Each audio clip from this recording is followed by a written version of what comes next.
Right में please ma'am sir.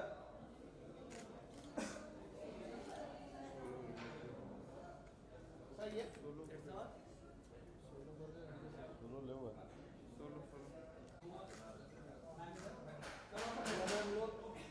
Ma'am right में ma'am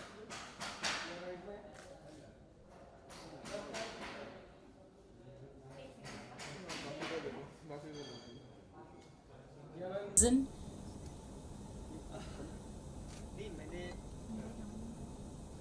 बहुत पहले 2004 में एक फिल्म बनाई थी प्रारंभ the beginning. I was the producer of that film. उसके बाद ऐसा लग नहीं रहा था लखनऊ में अपने दूसरे बिजनेस की फिल्म बनाऊं। थोड़ा लाउड। बट 2 अक्टूबर 2017 को, बिकॉज मैं गांधी जी में बड़ी आस्था रखता हूं, तो लगभग 2000 अपने दोस्तों के साथ, एम्प्लॉइज के साथ मैं गांधी जी की प्रतिमा पे गया कि मैं शपथ दूंगा आज के माहौल के हिसाब से कि गांधी जी की अहिंसा के रास्ते पर चलने का प्रयास करूंगा, और हमने वो शपथ ली। आई वॉज वेरी हैप्पी कि आई डिड दिस।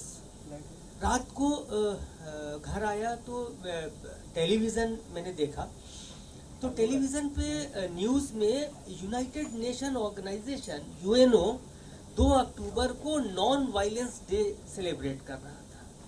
तो I was very impress, very happy कि गांधी जी की आइडियोलॉजी को इंडिया में भी लोग मानते हैं, लेकिन यूएनओ आज समझता है कि दुनिया में अहिंसा से लड़ने के लिए अगर कोई आइडियोलॉजी वर्क कर सकती है हिंसा से लड़ने के लिए, तो वो गांधी जी की आइडियोलॉजी है।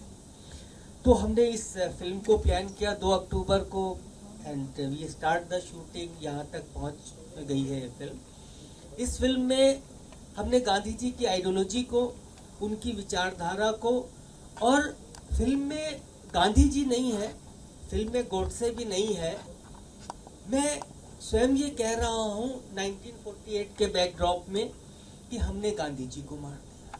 अगर गांधी जी को हम राष्ट्रपिता कहते हैं, अगर हम फादर ऑफ द नेशन कहते हैं, और उनकी जो आइडियोलॉजी है उसके बाद भी हम किसी से नफरत करते हैं, तो I am killing to Gandhi ji. मैं मार रहा हूँ गांधी जी को। अगर मैं हिंसा करता हूँ, अगर मैं अपने देश को साफ सुथरा नहीं रखता हूँ, हम ऐसा कोई कृत्य करते हैं, कोई काम करते हैं जो गांधी जी की विचारधारा के विपरीत है, तो मुझे लगता है हम गांधी जी की हत्या कर रहे हैं। इस फिल्म में हमारा सपोर्ट किया है हमारी स्टार कास्ट, हमारे जतिन जी, सुब्रत दत्ता जी, समीक्षा जी, प्रतिमा कन्नन जी, राजेश भट्ट जी ने हमको टेक्निकल सपोर्ट किया, क्योंकि इस फिल्म को मैं डायरेक्ट करना चाहता था, और डायरेक्शन का ये पहला मेरा एक्सपीरियंस था, और मैं चाहता था जो मैंने सोचा है वही सेल्यूलाइट पे आ जाए। तो इस फिल्म के माध्यम से बेसिकली मैं नफरत से लड़ना चाहता हूँ, और इसमें कोई बहुत सुपरस्टार नहीं है। आप लोगों की मदद, आप लोगों के सपोर्ट से मैं ये लड़ाई नहीं जीत पाऊँगा। मैं सिर्फ इतना कहना चाहता हूँ कि हमारा मकसद सिर्फ एक है कि नफरत, हिटरेट, हिंसा हमारी प्रोग्रेस को, हमारी क्रिएटिविटी को मार देती है। Please stop this, and Gandhi ji की विचारधारा पर चलने का हम शपथ लें। ये 150वां जन्म वर्ष है गांधी जी का। ये वर्ष मुझे लगता है सबसे मुनासिब है इस शपथ को लेने के लिए। बहुत बहुत धन्यवाद। Thank you very much. Thank you sir. वैसे तो आधी लड़ाई आपने पहले ही जीत ली थी, क्योंकि आप ही प्रोड्यूसर हैं, तो क्रिएटिविटी किल होने का कोई सवाल नहीं था। तो उस बारे में क्या कहेंगे? इट्स पॉजिटिव नेगेटिव क्या है मतलब?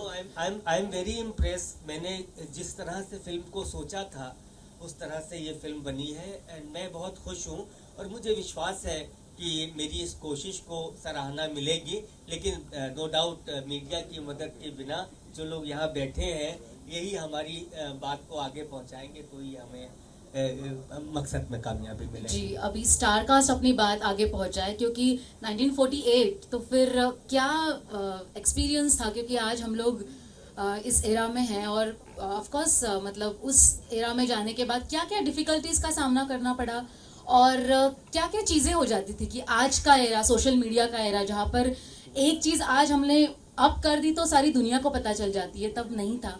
तो क्या क्या आप लोगों ने फील किया उस दौर में जाकर? इस फिल्म में क्या है, गांधी जी की आइडियोलॉजी है, वो नईम जी ने पूरा डिटेल में बताया है कि इस फिल्म के अंदर हमने क्या दिखाने की कोशिश की है। मैं अपना एक्सपीरियंस ज़रूर बताऊंगी कि इससे पहले मैंने पोस्टर बॉयज़ की थी और वो बिल्कुल डिफरेंट जॉनर था, वो सुपर कॉमेडी थी, हिलेरियस मूवी थी।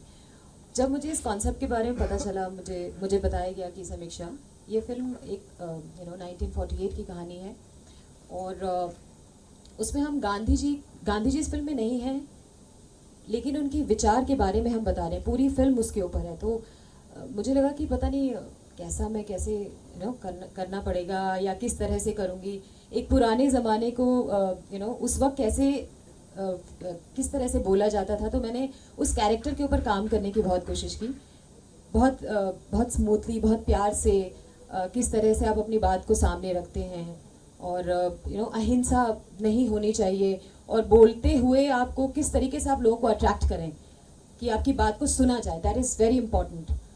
तो मुझे बहुत अच्छा लगा और ऑफ कोर्स वो पुराने तरीके का पहनावा, साड़ी और कहाँ से सर ने बहुत कोशिश की कि हम बिल्कुल उसी पहनावे को लाएं और बहुत ही सुंदर तरीके से इस पिक्चर को every scene is superb. Thank you so much sir कि आपकी वजह से मैं इस फिल्म का पार्ट हूँ। Thank you so much.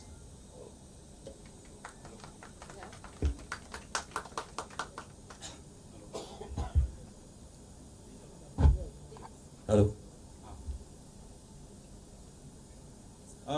मुझे नहीं लगता कि मुझे उस पीरियड में जाने का कोई प्रॉब्लम हुआ, क्योंकि जो कैरेक्टर का इसका जो मैंने प्ले किया है, इसका जो कॉन्फ्लिक्ट था वो बहुत ही रेलेवेंट है आज के दिन में भी। जोरदार तालियां हो जाए मैम के लिए। मैम आपके आने से मतलब एक खलबली दिल में मची है, क्योंकि आपके साथ हम हैं और जिस तरह का कैरेक्टर आप प्ले कर, देखिए रोंगटे खड़े हो गए हैं, मतलब पूरे आपके रोल याद आ रहे हैं और अभी ट्रेलर में भी जो आपने किया है अमेजिंग। एक डायलॉग आप आ गई तो हो जाए, वो खून वाला जो डायलॉग अभी भी मुझे याद है, खून रंग बदल देता है एंड समथिंग लाइक दैट, याद अगर आपको।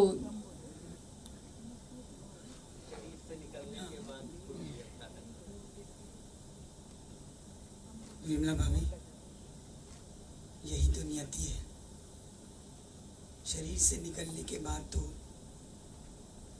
खून भी अपना रंग बदलने लगता है। क्या बात है, जोरदार ताली हो जाए मैम के लिए। Thank you so much ma'am.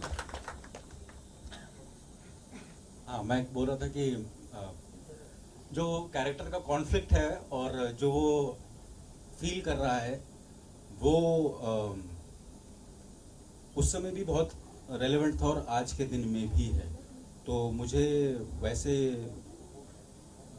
काफ़ी रेजोनेट किया वो कैरेक्टर जो बिलीव करता है उसमें।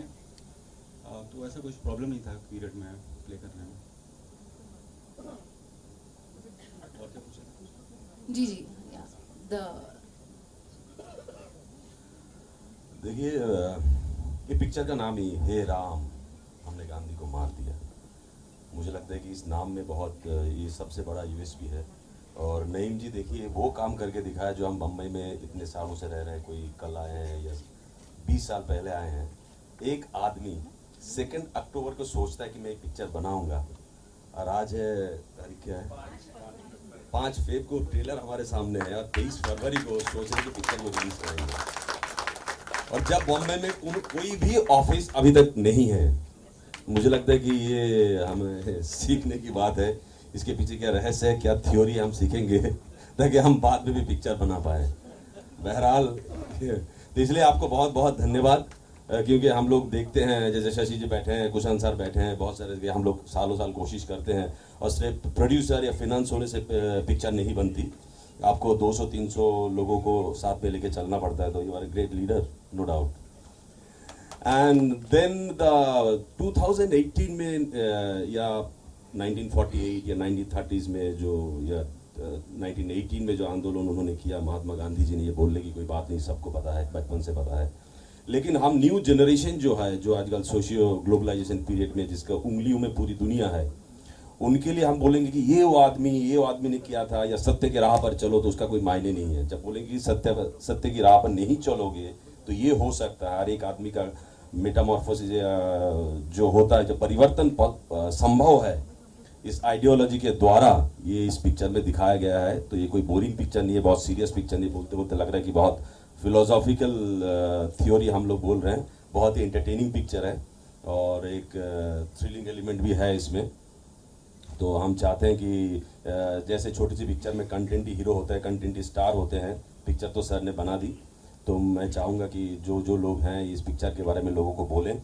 हमने बहुत मेहनत की, हर बार यही बोलता हूँ, इस बार भी बोल रहा हूँ लोग जी बैठे हैं, कोई बात नहीं, बोलना पड़ता है, बट सचमुच मेहनत की। यार पिक्चर मुझे लगता है बहुत ही रेलिवेंट पिक्चर है और आप लोग सब समझते हैं कि आज के डेट पे इस किस्म की पिक्चर को रिलीज़ करना कितनी बड़ी बात है, किस किस हार्डल्स के सामने आते हैं और हम लोग उसको क्रॉस करते जाते हैं। सो बस यही बोलूँगा और बाकी मुझे लगता है शांति जी ज़्यादा बोलेंगे, the first spectator of this movie. So please Shanti जी।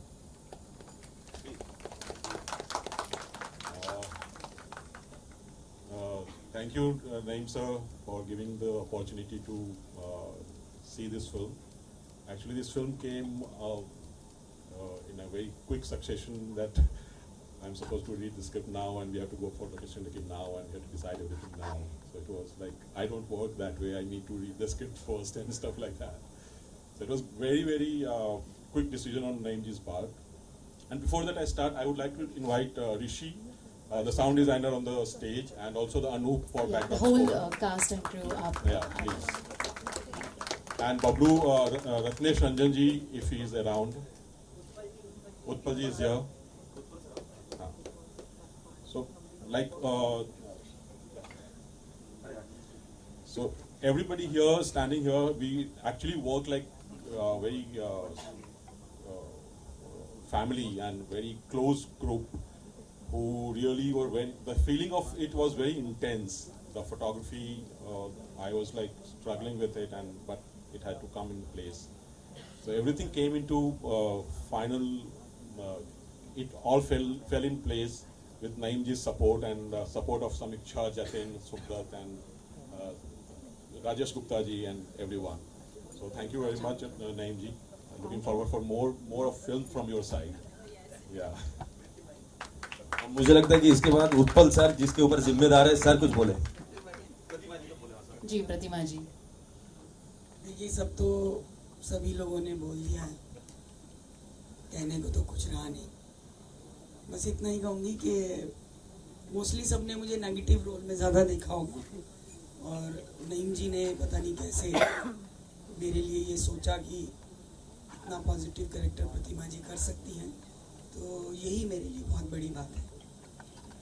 और कुछ कारणवश शुरू में थोड़ा हाँ ना हो रही थी कि नहीं कर पाऊँगी, शायद क्या होगा, फिर एक गैप आया, फिर लास्ट में नईम जी ने मुझे कहा कि प्रतिमा जी जब तक आप ना नहीं कहेंगी मैं सोच ही नहीं पा रहा हूँ इस कैरेक्टर के लिए किसी को। फिर हाँ हुई और नईम जी ने मेरे को स्क्रिप्ट भेजी। इस सब्जेक्ट पे आज तक बहुत सारी फिल्में बनी हैं। मुझे स्क्रिप्ट पढ़ के लगा कि एक ऐसा डर जो आज भी इतने सालों बाद भी लोगों के अंदर है, लोग दो गुटों में जो बटे हैं वो प्यार एक दूसरे से बहुत करते हैं, लेकिन वो जो छाप लग गई है सबके नामों के आगे, वो एक डर कैसे एक आदमी के अंदर आज भी समाया हुआ है। पर आज के परिवेश में नईम जी ने बहुत अच्छा दिखाया कि फिर भी लोग हिम्मत करते हैं, जैसे सुब्रत ने जो कैरेक्टर प्ले किया है और जतिन ने किया है। इतना अंडरकरंट कहानी में चीज़ें हैं कि वाकई लगता है कि गांधी जी ने किस तरह हमारे देश की आज़ादी के लिए सब कुछ किया होगा और मुझे पूरी आशा है कि उनका सपना हम पूरा करेंगे। थैंक यू नईम जी, आपने मुझे इस रोल में कास्ट किया और पूरी यूनिट के लिए मैं बोलूँगी कि हम जितने दिन भी साथ काम किया ऐसा लग रहा था कि सब एक परिवार है। Shanti ji, thank you so much and thank you.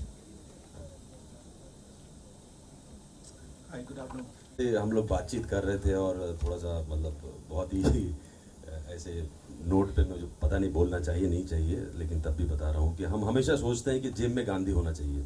तो कभी थोड़ा बहुत गांधी मन में भी रखे विचारधारा में। क्या बात है, क्या बात है।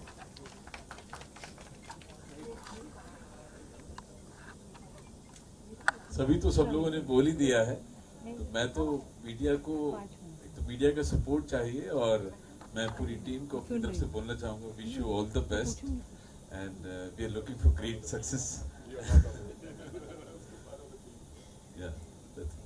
Thank you.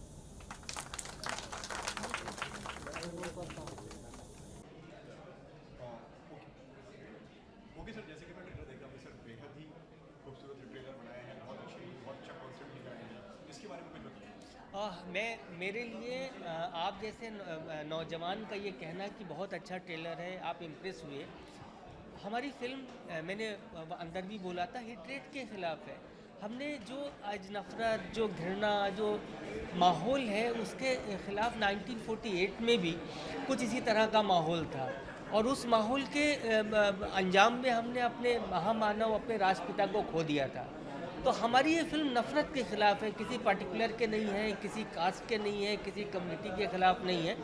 नफ़रत किसी के मन में भी किसी के लिए आती है, तो मेरा ये मानना है कि फिर उस व्यक्ति की, उस इंसान की प्रोग्रेस, उस इंसान की क्रिएटिविटी सब कुछ ख़त्म हो जाती है, because you are involve in that. जैसे कि हमने आपको हमेशा एक नेगेटिव किरदार में नजर, आपके घर में देखा है, आपको हमेशा आपने अलग अलग तरीके के किरदार है, इस बार आप एक पॉजिटिव किरदार में नजर आइए, इसके बारे में बताइए, कितना आसान था? मैं तो बहुत खुश हूँ और बहुत गर्व से, मतलब गर्व महसूस कर रही हूँ, बिकॉज सुब्रत तो NSD में था और मैंने थिएटर में कभी भी नेगेटिव रोल नहीं किए, हमेशा पॉजिटिव किए। पर जब मैं क्या कहते हैं बॉम्बे में आई हूँ, तो ये तो कलाकार हैं हम, किसी भी तरह का किरदार मिलेगा करना पड़ेगा, क्योंकि जीवन बिताया है एक्टिंग में। तो ये कह देना कि मुझे यहाँ पे नेगेटिव में बांध के रख दिया और मैं काम करना छोड़ दूँ, ये तो पॉसिबल नहीं। लेकिन एक हुक मन में हमेशा रहती थी कि पॉजिटिव कैरेक्टर करना है, पॉजिटिव। तो नईम जी की निगाह ने मेरे को उसमें सोचा और मुझे मौका मिला, तो मैं बहुत खुश हूँ। काफ़ी पुराना किरदार आप निभा रहे हैं, 1948 का किरदार है, तो क्या क्या डिटेलिंग करनी पड़ी आपको इस कैरेक्टर को? देखिए, बहुत अच्छी तरह नईम जी ने एक्सप्लेन किया था और वैसे भी हमारे जो मम्मी पापा रहे हैं, उनके मुँह ज़बानी हमने बहुत सारी ऐसी बातें सुनी हैं। और हमारे रहते 84 की जो राइट्स थे, उस वक्त भी एक ऐसा माहौल हुआ था हिंदुस्तान में और वो हमने जिया है वो उस माहौल को। तो जिस तरह हमारे मम्मी पापा बताया करते थे और उनके जो सुनाने का तरीका होता था, वो ऐसा लगता था कि चलचित्र की तरह हमारे सामने आता था कि ऐसा हुआ होगा, कि कैसे वो हमें बताते थे कैसे हमने मुस्लिम बच्चियों को अपने घर रखा। क्या कहते हैं, मैं अपने मम्मी की तरफ से क्रिश्चियन हूँ, मेरी मदर ने बताया हमने फ़्रॉकें पहनाई हैं बच्चियों को, अपने घर रखा। तो जब वो बताते थे तो हमको ऐसा लगता था जैसे हम उस पीरियड में पहुँच गए। तो वो इतना सुना है पेरेंट्स से और अपने और बुज़ुर्गों से, तो मुझे ऐसी कोई कठिनाई तो नहीं हुई। और वैसे भी अभी उस उम्र के पड़ाव में हूँ कि इतना थिएटर करने के बाद वो फीलिंग तो हम में है और कलाकार हैं तो उसको प्ले करना। तो मैम, ये मूवी चूज़ करने के पहले आप जैसे कि बोल रहे थे कि हाँ ना हो रही है, इस मूवी में ऐसी कौन सी खास बात लगी आपको जो एंड में उनको बोले कि हाँ ये मूवी करनी चाहिए? मैंने अंदर भी बोला था कि मतलब इसको जैसे दिखाया गया है कि दिलों में आम जनता के कोई नेगेटिविटी नहीं है, पर कौन है जो ये कर रहे हैं और लोग आपस में इतना जुड़े, लेकिन वो एक डर सबके मन में है। एक तो वो और दूसरा डायलॉग्स, उन्होंने मुझे इतना प्रभावित किया था और वो आज आकर मुझे यहाँ पता चल रहा है कि कैसे आप सभी ने मेरे डायलॉग्स को यहाँ पर कहा कि इतने अच्छे हैं। तो ये दो चीज़ें थी जो मुझे एकदम हुआ था कि मैं ये फिल्म करूँगी और ये किरदार। सर आपसे जानना चाहेंगे, मूवी में एक अलग तरीके के किरदार में नजर आ रहे हैं, आप एक पॉजिटिव किरदार निभाते हैं, आप बात कर रहे हैं, सो उसके बारे में बताइए कितना कैसा एक्सपीरियंस? देखिए, ये पिक्चर कौन नेगेटिव कर रहा है, कौन पॉजिटिव किरदार निभा रहा है, पहले किसने क्या किया, वो इम्पोर्टेंट नहीं है। इम्पोर्टेंट ये कि 2018 में ये पिक्चर बनाने के लिए क्या ऐसी चीज़ें हुई, क्या इनके दिमाग में है, इसलिए पिक्चर बनाने के लिए इन्होंने बनाने के लिए सोचा और 4 महीने के अंदर पिक्चर आपके सामने प्रोमो आज आपने देख लिया। और ये पिक्चर ऐसा नहीं कि हिंदू मुस्लिम में प्रॉब्लम है, ये पिक्चर का जड़ ये है कि इंसान के बीच में जो नफरत पैदा हो गई, सिर्फ हमारे देश में नहीं पूरी दुनिया में, उसके ऊपर ये हेट्रेट।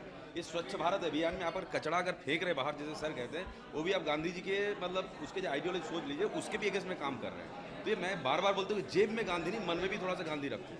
हमारी दुनिया में ऐसा हो गया, सब जेब में गांधी रहे, जेब में गांधी, इसीलिए सोच रहे हैं। तो मैं इसलिए बनाना पड़ा 2018 में, इतना सारा सोशल मीडिया के थ्रू बाहर का इन्फ्लुएंस, और सबसे ज़्यादा हमारे एजुकेशन सिस्टम में हमटी बमटी हम लोग पोएम बच्चों को सिखा रहे जिसके साथ कोई रिलेट नहीं कर पाते। तो हमारा जो जड़ है, जड़ को हम भूल रहे हैं। उसके लिए दोबारा याद दिलवाने के लिए हम तो ये 30 करोड़ की पिक्चर नहीं बना पाए, तो हमारे जो छोटी सी पिक्चर में कोशिश वही है कि उसको फिर से याद करें और हम दिखाएं कि भाई ये सत्य के राह पर चलो। मैं बार बार बता रहा था, तो लोग नहीं जाएंगे बच्चे या 16 साल 17 साल के बच्चे, वो तो ज़्यादा वो और कुछ देखना पसंद करेंगे जो मोबाइल पे अवेलेबल है आजकल 199 में 3 महीना फ्री। तो इसीलिए पिक्चर बनाना ज़रूरी है, और बनाने के बाद देखना कितना वो तो आप लोगों के हाथ में है, और पिक्चर को उसी ढंग से इसको एनालाइज करना जरूरी है। बहुत ही सतही दर पे इस पिक्चर को देखेंगे तो मुझे लगता है कि आप जैसे जिस उम्र के आप लोग जैसे सवाल करो, हर पिक्चर में वैसे ही सवाल कर रहे हैं। आप लोग भी थोड़ी सी जिम्मेदार लो, 2018 में आप लोग भी 18+ हो जाओ। नहीं तो मुझे लगता है मीडिया भी आजकल ऐसा बिहेव करे जैसे नाबालिग है। अब तो सवाल हो जाओ, वो चीज़ बार बार मत। आज को पता है दिल्ली में बच्चा मर गया, फिर लखनऊ में एक बच्चा मर गया, एक बच्चे को मार दिया, तो वो तो जड़ तो वही है, हेट्रेट। ऐसा क्या हो गया हमारे देश में? हम तो सहनशील थे, इसलिए पिक्चर बनाया। 1 मिनट में पूरा महाराष्ट्र बंद हो जाता है, कुछ भी हो जाता है। मतलब this is very bad for the country. इस नफरत को ख़त्म होना चाहिए, और हम सबको इसके लिए प्रयास करना चाहिए। जैसे हमने देखा ट्रेलर में, हमने देखा हिंदू मुसलमान की बात करी जा रही है, हिंदू धर्म के लोग बात, कुछ मुसलमान लोगों की बात कर रहे हैं, तो उसके बारे में आपको लगता है कि इसके बीच में कंट्रोवर्सी हो सकती है? आई डोंट थिंक मुझे नहीं लगता है, क्योंकि मुझे नहीं लगता है इस तरह की कोई कंट्रोवर्सी हो। मुझे नहीं। Thank you very much. Okay ma'am, आप क्या कहना चाहेंगे इस इशू पे? आपको लगता है कि इस मुद्दे पे भी कंट्रोवर्सी हो सकती है, क्रिएट हो सकती है? नहीं, मुझे तो नहीं लगता कंट्रोवर्सी वाली ऐसी कोई चीज़ तो फिल्म में है नहीं। वही चीज़ें हैं जो घटी हैं मुल्क में। आजकल यहाँ पे मतलब ज़रा से छोटे-छोटे शब्दों पे इतनी बात को मतलब खींच दिया जाता है, बढ़ा दिया जाता है। तो देखिए, फिर इसकी तो किसी की भी चीज़ की कभी गारंटी ही नहीं है। हमने कोई ये सोच के नईम जी ने फिल्म नहीं बनाई है कि मतलब ऐसा होगा। हमने तो उन्होंने अपनी, मेरे को लगता है कि अपनी एक बहुत ही स्टोरी को लेकर जिए हैं, उसको सिंपली ऑडियंस के सामने रखा है। जब मैं ये कह रहा हूँ कि मैं हेट्रेट के ख़िलाफ़ हूँ, तो ऐसी कोई लाइन नहीं हो सकती है जो किसी को तकलीफ पहुँचाए। कितना रिसर्च करना पड़ा 1948 के पीरियड को दिखा रहे, देखा जाए एक्चुअली हम लोग हमारे ग्रैंडफादर ही वॉज गांधीयन, हमारे पिताजी बहुत गांधीयन आइडियोलॉजी को, तो हमारे लिए गांधी जी को जानने के लिए 1948 का माहौल जानने के लिए बहुत रिसर्च ज़रूरत नहीं थी, क्योंकि बचपन से उस माहौल में ही हम लोग पले और बड़े। Thank you very thank you. हर किरदार अलग होता है, और इसीलिए आप अलग अलग चीज़ें ट्राई करने की कोशिश करते हैं। जितना अलग मिले उतना अच्छा है। ओके, बाबू मोशाय में जैसे कि हमने देखा आप एक अलग तरह के किरदार में थे। जी, अभी इस बार आप एक अलग ही तरह के किरदार में नजर आ रहे हैं, तो क्या तैयारियां करनी पड़ी आपको इस कैरेक्टर को लेकर? तैयारी ये थी कि एक तो पीरियड फिल्म है, और एक्चुअली पीरियड की तो ज़्यादा तैयारी नहीं की थी मैंने।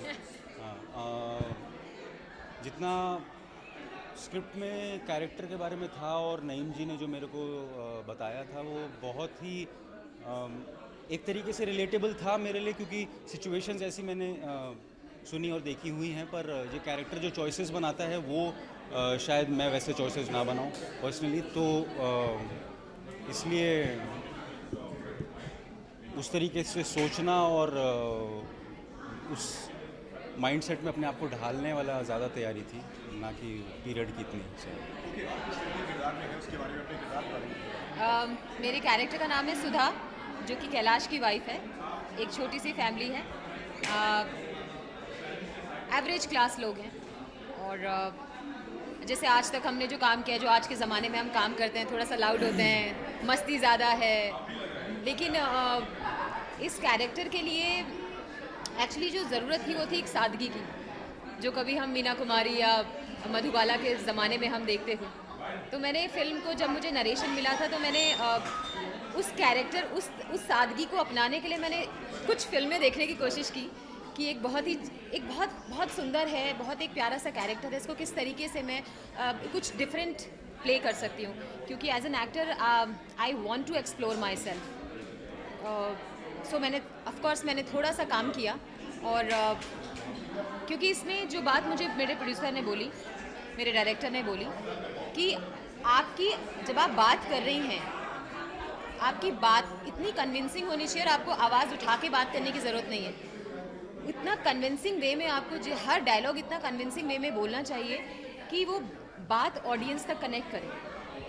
तो ऑफ कोर्स मैंने उस कैरेक्टर के लिए थोड़ा वर्क किया और मैं देख पा रही हूँ कि काफ़ी अच्छा है और आई होप सब लोगों को बहुत पसंद आएगा। ओके 2018 है, 1948 की कहानी को दर्शा रहे हैं, तो कितना मुश्किल था आपके लिए इसको प्ले करना? मुश्किल तो नहीं था क्योंकि हम एक्टर्स ही हैं और हर कैरेक्टर अपने आप में थोड़ा सा मुश्किल होता भी है क्योंकि ऑब्वियसली एक मैं एज समीक्षा, चाहे फिर वो पोस्टर बॉयज़ की सूरजमुखी होगी, उस रोल को समझने में भी मुझे थोड़ा सा टाइम लगेगा और थोड़ा सा डिफ़िकल्टीज होंगी। फिर चाहिए एक सुधा, भोली भाली सी एक वाइफ, उस कैरेक्टर को समझने में भी बहुत थोड़ा सा समझ इस कैसे आप उसको कैसे पोर्ट्रे करना चाहते हैं। तो एक एक्टर के लिए बहुत इंपॉर्टेंट है कि आप उसको किस तरह से प्रेजेंट करना चाहते हैं। मुश्किलें नहीं थी but yes I need to understand the character कि इस तरह से मुझे सुधा को पोर्ट्रे करना। आप दोनों से क्वेश्चन है, गांधी जी आइडियोलॉजी को आप लोग दोनों कितना फॉलो करके देखा जाता है? इंटेंशनली तो मैं ज़्यादा नहीं फॉलो करता, मेरे को ज़्यादा पता भी नहीं था उनकी आइडियोलॉजी के बारे में, तो अनइंटेंशनली शायद अगर मैं करता हूँ तो मुझे मालूम नहीं। मैं जो मानती हूँ वो गांधी जी हमेशा इंसानियत को बहुत सपोर्ट करते थे। वो हिंदू हो मुसलमान हो इस बात से फ़र्क नहीं पड़ता, तो मैं उसी को सपोर्ट करना चाहती हूँ, मैं इंसानियत को सपोर्ट करना चाहती हूँ।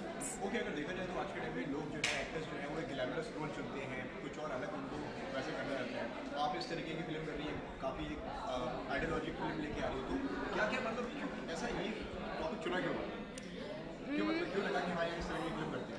देखिए, मेरा अपना पर्सनली फीलिंग, मैं ऐसा कोई ग्लैमरस रोल का इंतज़ार नहीं कर रही हूँ। मैं ऐसी कोई ऐसे रोल का इंतज़ार नहीं कर रही हूँ जहाँ पे मुझे I have to expose and show my skills. I am waiting and I am doing for the role where I can show my potential as an actor. I want to explore my self as an actor. So मैं हमेशा एक different role के साथ जाना चाहूँगी rather than कि अगर एक बहुत ग्लैमरस रोल है और अगर एक इस तरीके का रोल है लेकिन कंटेंट बहुत अच्छा है और उस सादगी में भी आप बहुत कुछ दिखा सकते हैं, बहुत कुछ परफॉर्म कर सकते हैं, मैं शायद इसको एक्सेप्ट करूँगी, इसको सपोर्ट करूँगी। सर, बाबू में आपको काफ़ी सराहा गया था, या तो सेलिब्रिटी देखी तो ऑडियंस देखी, काफ़ी अप्रिशिएट किया गया था आपके, इसमें का कुछ प्रेशर था इस रोल को करने के पीछे देखा जाए क्योंकि वहाँ पे पब्लिक का रिस्पॉन्स अच्छा था? नहीं, प्रेशर तो ऐसा कुछ नहीं होता है। आपका प्रेशर यही होता है कि जो स्क्रिप्ट में बोल रहे हैं आप उसको, स्क्रिप्ट बोल रही है आप उसको पूरी तरीके से जस्टिफाई कर पाएँ और एक्सप्रेस कर पाएँ, वही प्रेशर रहता है। एक्टर का प्रेशर सिर्फ परफॉर्म करना होता है फिर वो कोई भी हो, कोई कैसा भी रोल हो, अगर आपने उसको अच्छे से परफॉर्म कर दिया और ऑडियंस को समझ में आ गया, प्रेशर खत्म।